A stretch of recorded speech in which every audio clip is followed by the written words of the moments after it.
Sabaton Army, welcome back. We've got another one coming for you today. It's the Lost Battalion. We're going to be checking out the official lyric video for it and then jumping into the live performance in Stuttgart. So I know y'all don't want to hear me ramble. We're going to jump right into the reaction. If you like this video, give me a like. But without further ado, we're jumping into the Lost Battalion, the official lyric video. Here we go.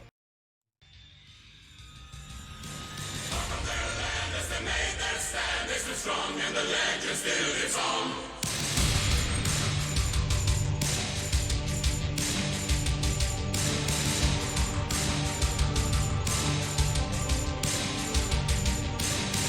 1918, the Great War rages on. Our battalion is lost in the Argonne.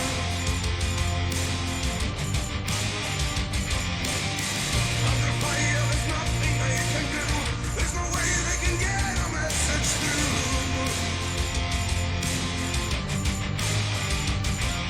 Suffer heavy losses as the battle carries on. Liberty division standing strong. Up in their land as they made their stand, a disregarded demand. It's surrender or die and the stakes are high. They live and they die, there's no time for goodbye. Weapon in hand as they made their stand, still disregarding demand. They would never comply, they would rather die. But through the blockade they were finally saved.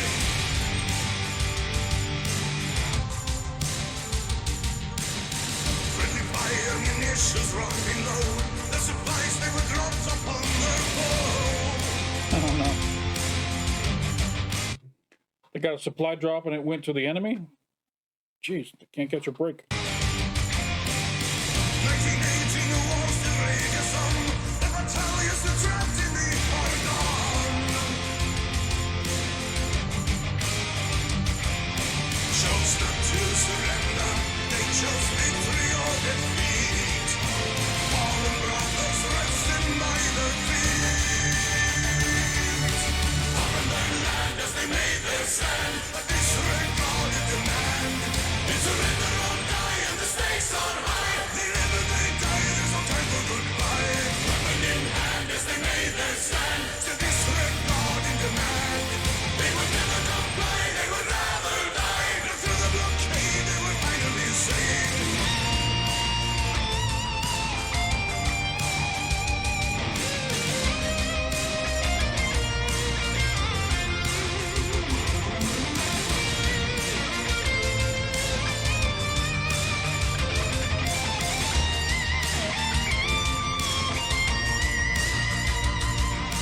Up on their land as they made their stand, a disregarded demand.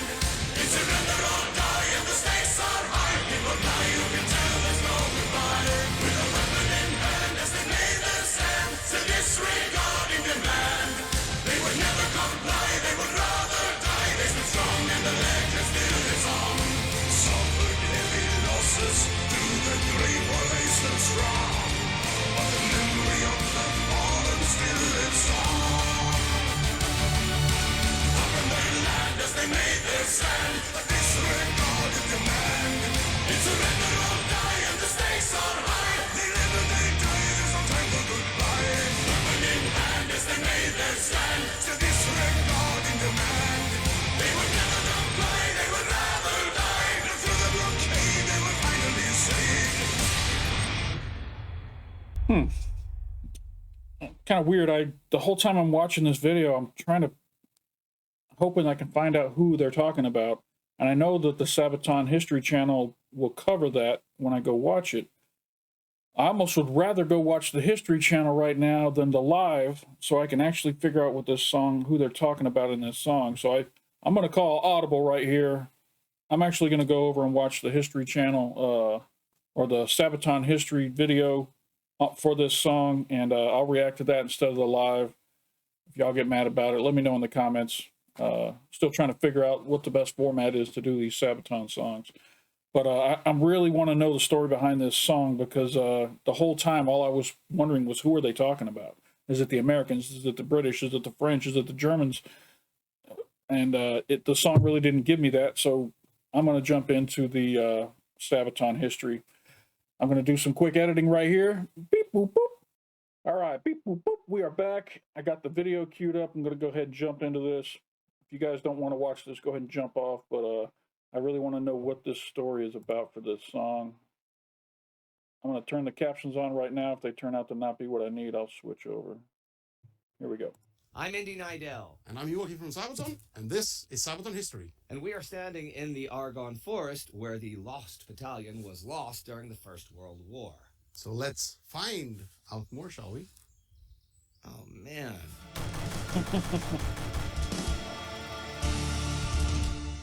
The Argonne is rough terrain, rocky hills and thick woodland, and it had been in German hands since the end of 1914.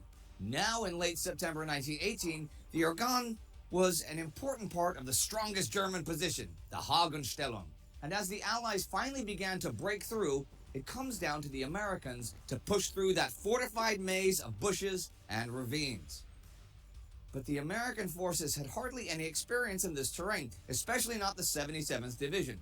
That division was mostly from New York, and they were former street kids, baseball players, thugs, gamblers, clerks, gangsters, shoemakers, bouncers, everything. And many were recent immigrants, men with Irish, German, Polish, or Russian heritage, Catholics, Protestants, and Jews. They were the most mixed bunch you could imagine, and just before they were shipped out to France, in April 1918, they had been bolstered with men from the Midwest. They were truly an all-American division.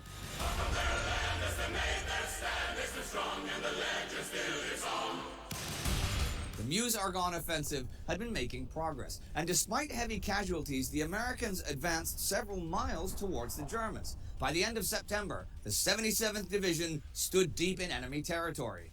But progress was still way too slow for High Command's liking, and orders came to keep up the pace. As long as the official casualty list was still comparatively low, there was no need to stop. But for the men on the ground, this was easier said than done. Major Charles Whittlesey, in command of 9 companies of the 77th, complained to General Alexander, in overall command, that their flanks were constantly exposed, as the French forces on the left and the 308th Regiment on the right were not keeping up with them. That was indeed a major problem, because once inside the forest, it was easy to lose track of time and direction. Since they had no wireless radio, they had to rely on maps and compasses. Time and again, they had been surprised by hidden German machine gun posts, and German infiltration teams were constantly trying to outflank companies that went too far ahead. More than once, Whittlesey's companies had lost contact with the forces on their flanks, right? General Alexander gave the strict order they were to go forwards, not backwards. Major Whittlesey wholeheartedly disagreed with Alexander, and he knew the reality of frontline combat better. But there was no point in arguing. So early on the morning of October 2nd, Whittlesey's battalion of roughly 550 men entered the forest, behind a creeping barrage where the German trenches were believed to be. As they marched forward, though, they noticed that the enemy was strangely silent. Here and there, terrified young boys and exhausted old men in dirty German uniforms came their way, surrendering without a fight. And hopes were high that Germany was finally coming to the end of its fighting capability, and breakthrough was close at hand. But once again, hidden machine guns and mortars opened up on them.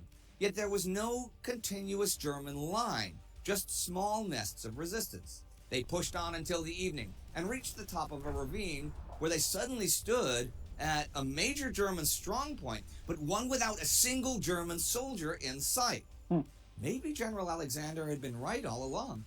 Maybe the Germans were truly broken and in full retreat. Major Whittlesey ordered his men to move along, though he had not heard from the commanders on his flanks for quite a while.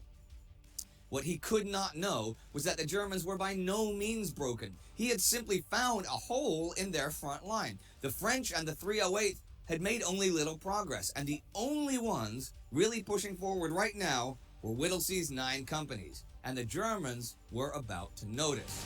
1918, the great war rages on. Our battalion is lost in the Argonne.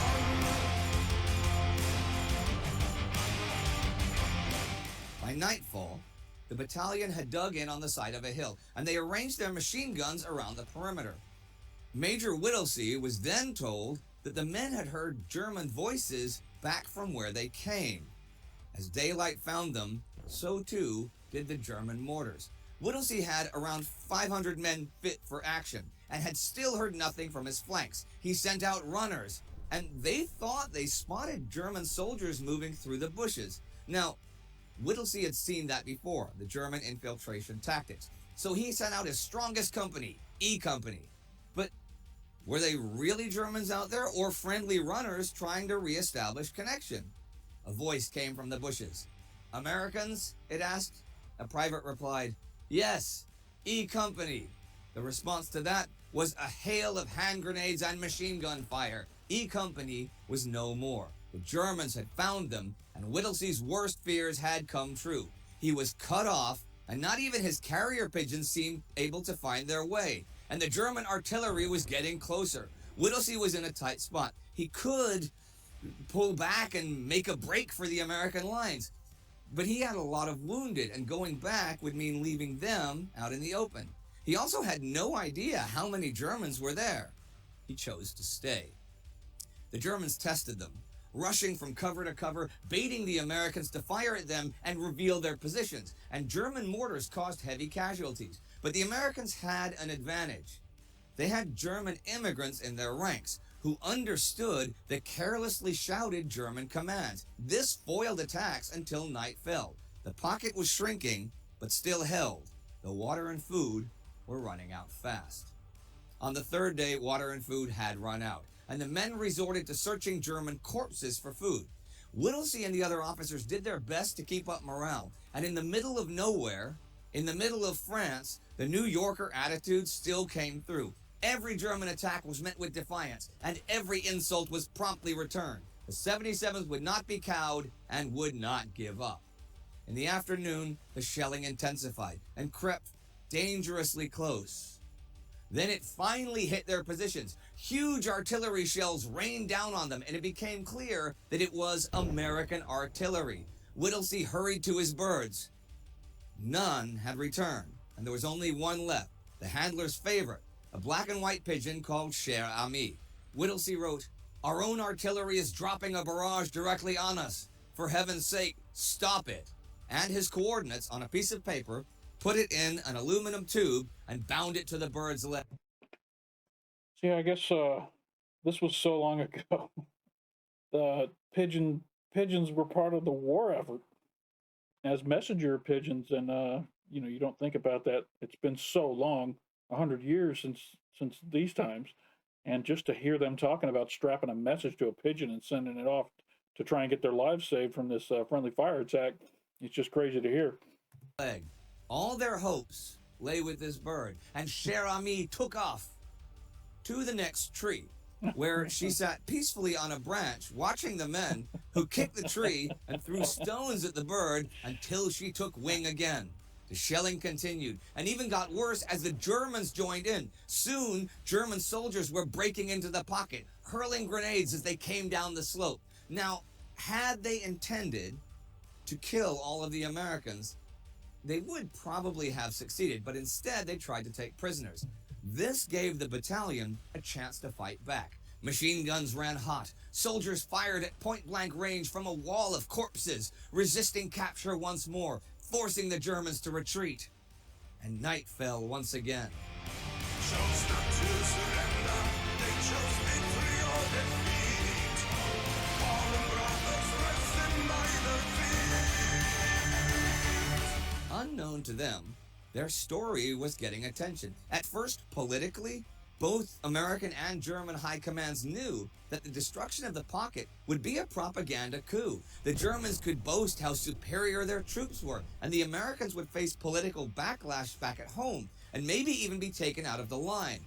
Both sides increased efforts to find them. As morning broke on the fourth day, Whittlesey and his men had no food, little ammo, and most of their machine guns were destroyed. The artillery barrage came back, but this time, it did not hit their position. Instead, falling on the Germans further north, Cher Ami had found its way to the American headquarters. With a shrapnel wound and a leg blown off, she had still given their coordinates to headquarters. So now, American command knew where they were, but still didn't know their situation. In fact, Alexander was writing out orders that Whittlesey should resume the attack northwards. The Germans made plans to finally destroy the pocket. The next night, several groups of veteran stormtroops appeared at the front, ready to move in, but this time they would not take prisoners. Day 5. At midday came panicked shouts. Liquid fire sprayed the position, and a shower of grenades fell. German flamethrowers came down the slope, while from the flanks, stormtroops tore through the bushes. A violent melee began. Engulfed in smoke and flames, the pocket turned into a no-holds-barred brawl to the death. The Americans engaged the stormtroops with knives, clubs, and bayonets. Officers fired their revolvers at point-blank range. No quarter was given, no mercy was shown, and the Americans held. Barely, but they held. The 6th day of combat began. The men were exhausted, mentally and physically. The mood now was fatalistic, and many wrote their final letters, not expecting to come out of this alive. But the Germans sent in a letter of their own, asking for surrender. Whittlesey made clear there would be no surrender. High Command had sent out volunteers to establish contact. Many were intercepted by the Germans, but some eventually broke through and came in contact with the rest of the 77th Division, trying to fight its way through to the Lost Battalion. Finally, on the 8th of October, after 7 days of combat, the Lost Battalion was found.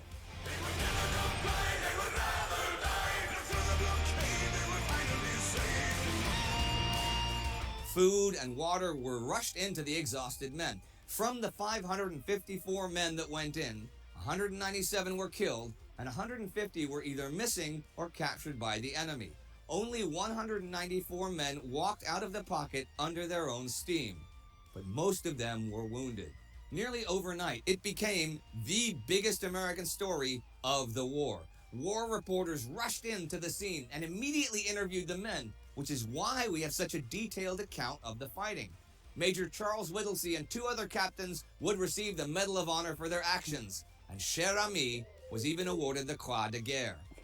But all of the men had become heroes to the American public, and stories and books were written about them. They really became the all-American heroes of the war. And to this day, books, films, and songs are written about them and their stand as they have entered the realm of American legends.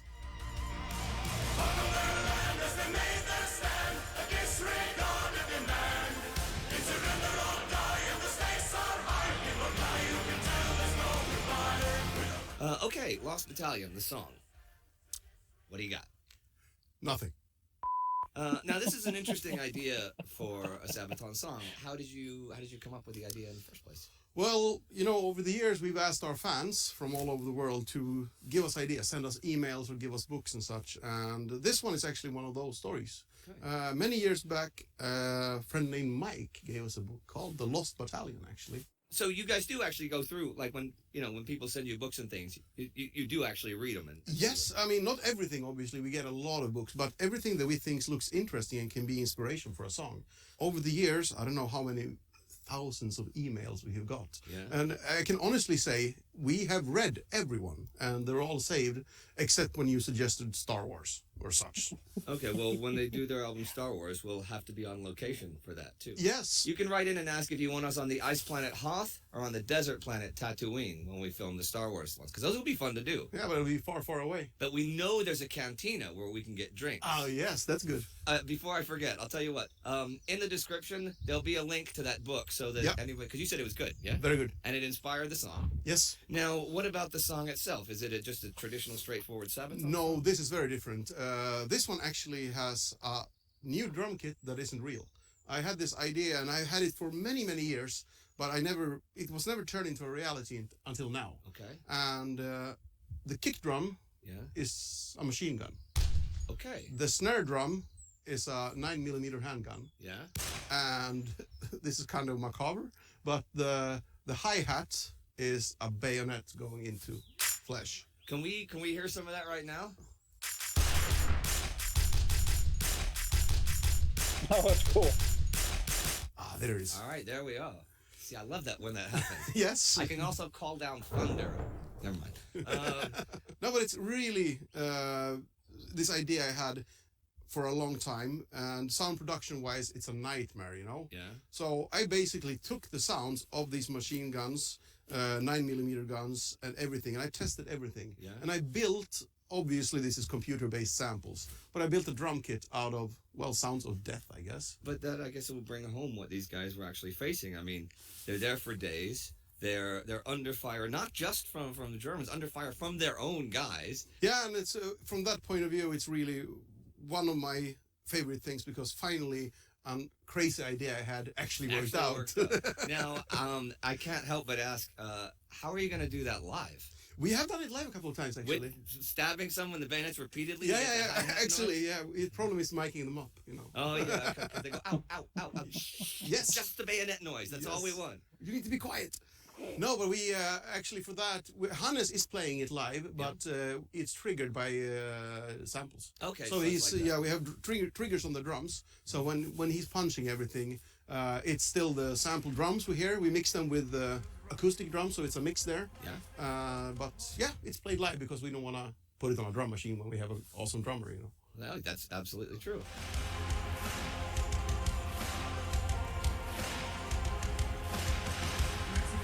The great warrior song.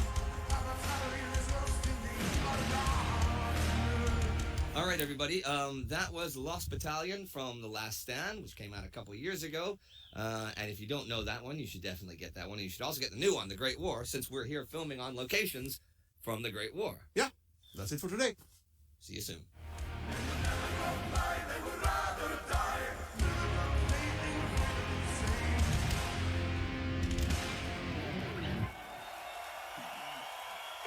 All right, everyone. As you can see, we have put the effort on. It's time for you to do it. So become a patron and do it now, all right? And don't forget to subscribe to Sabaton, Time Ghost, and World War II. Hope to see you all on the road very soon, because we are releasing a kick-ass album. So let's do this.